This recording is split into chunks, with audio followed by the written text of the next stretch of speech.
Question for Rob on your very last point about the measuring the impacts of the decision-making tools and the portals. How do you do that exactly? Are you doing the analytics of the website or direct survey?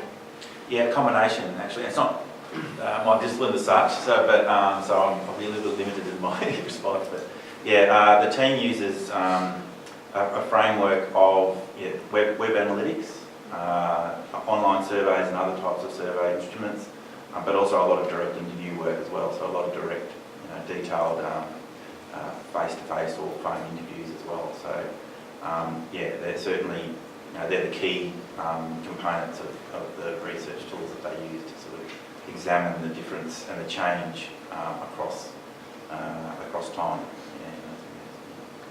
Can I just add to that comment, Rob? Because I've had the benefit of being in a Gippsland one as well. So Pete's Art House, who presented there, gave land care as an example, where government gives out money for land care to go and plant trees, but how do you know if it's actually successful or not, or who's actually measuring the efficacy of those programs? So that you know a way to be able to do that. So the land care groups or who parks or whoever's looking after them, the CMAs, can then report back and say, well, this is what was planted and this is how successful they've been. So it gives sort of some numbers that helps with the reporting. And there's therefore loan funding. Sorry, I think there should be there's quite a detailed report done on the impact analysis of Visualise Victoria's groundwater project. One of the first slides. So on the 30 website, there's a report detailing the method and the outcomes from that study, and it really is quite a deep sort of look at what that impact actually means. Is it actually at what levels is it actually having an impact at? Is it just changing small aspects of it, or is it actually having a sector-wide impact, for example? So is it actually leading to practice change? Yeah, and then that drives changes to the model.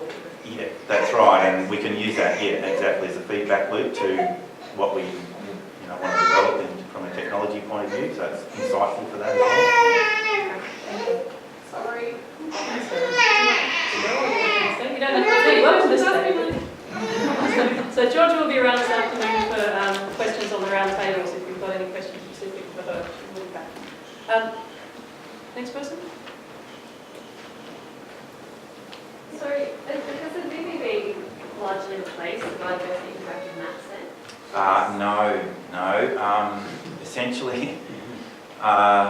Essentially, what we're trying to really strive for with the VBB is be more holistic and more encompassing about the data that's exposed through that platform.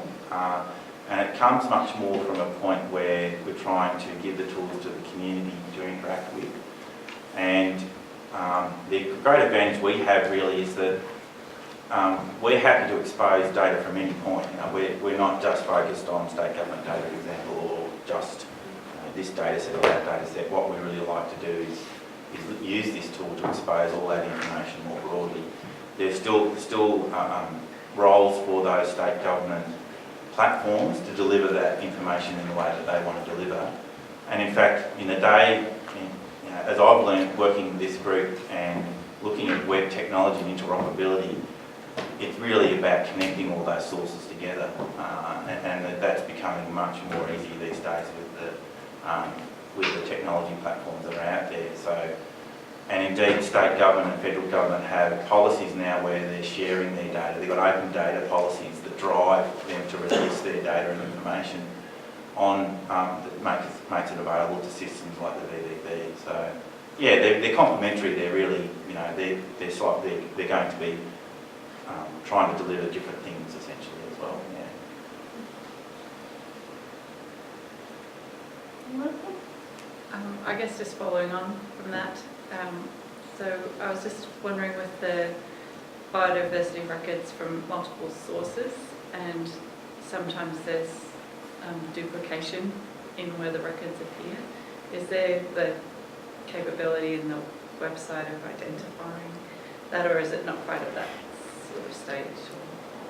There isn't really a specific tool for that per se, but I think the step one has really been about discovering and exploring what data we can actually expose in the system. So, and that over time will reveal some of those issues, those duplication issues, or indeed, fit for purpose issues. Obviously some data is more suited to some things than other data. So there's highly rigorously collected scientific information that might be on there. There might be other sorts of information that's probably not quite got that depth and that rigour to it. So our approach has always been is to enable the end users to make those decisions. So what we're about is presenting the data and informing them what that is to the greatest extent that we can, and then building tools on top of that to allow them to potentially filter data, for example, to expose what they need to use for their particular end purpose. So it's really about strongly tied to acknowledging source and attribution, metadata attached to that information so that the end users can make that decision. And that's something we've also seen quite a lot in the online farm trials project I mentioned about the cropping research, federating all that cropping research trial information from across Australia. There's a lot of variation in what you would call the quality or rigour of that information, but a lot of people are happy to see some of that data and use that. If you're doing some sort of deeper meta-analysis of it, you might only want the highest sort of level of data. So yeah, it's really about tagging and identifying that content. Laurie, do you mind taking your Yep. Any other questions? I wonder if Curtis. the laboratories, they NATA accredited or? Generally not. The Advanced Industrial Analytics Laboratory does more kind of bespoke research, so very high-end GCMS kind of stuff, where to justify the cost of a NATA accreditation, you need a mass of work. So no, generally. For certain analysis, we want to look at data, therefore paper writing, we send those samples to analyze through that appropriate labs. You can still roll out a lot of the same quality control procedures, and you have quite good certainty in the data, and certainly very publishable. But yeah, to have the NATA tick is quite a financial impost.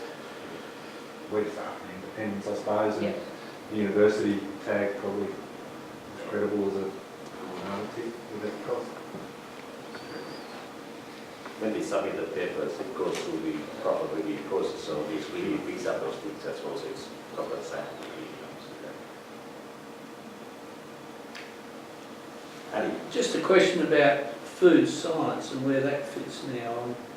I know it's not strictly speaking in the ecology area, but is that still part of the faculty? Yes, Yeah. Faculty of Science and Technology is the Yes. broader arm. Under that, we have two different schools, Right.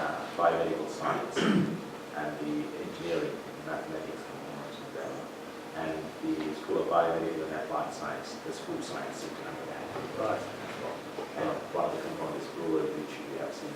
Yeah, we do a lot of research in that area.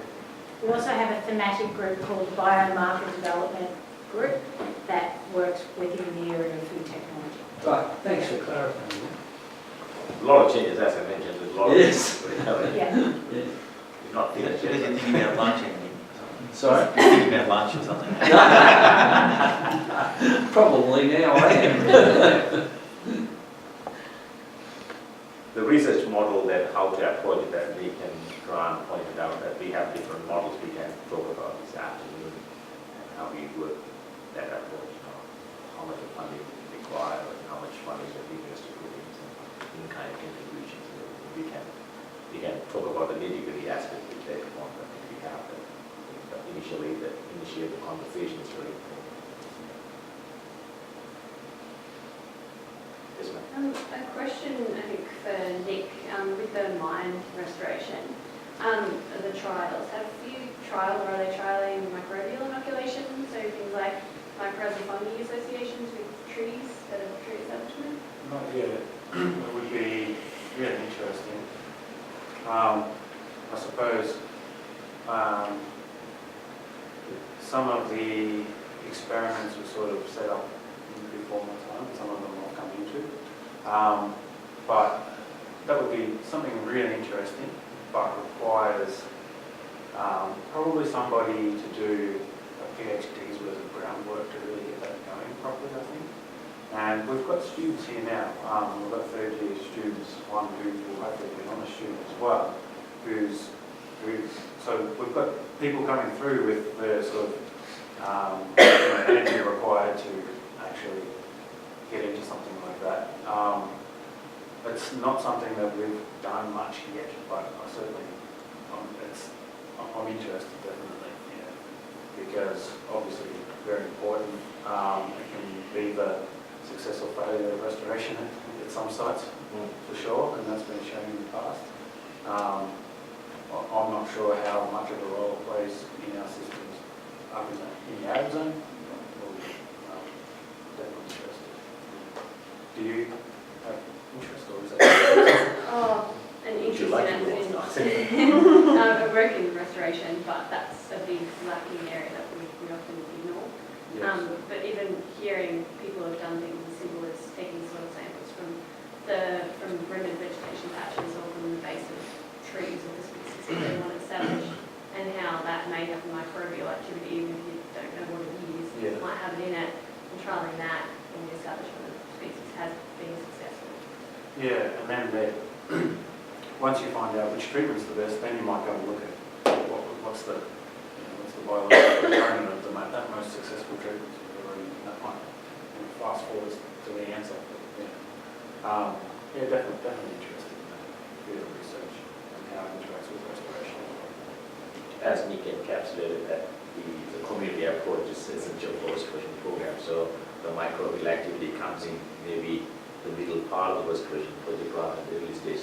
That's what Nick's suggesting, that need to be done on groundwork to be done to get a good project for students as well. I've just started a very small project looking at floating wetlands to treat as a post-treatment to wastewater, and some microbial stuff I was extracted a couple of weeks ago, so it can be done.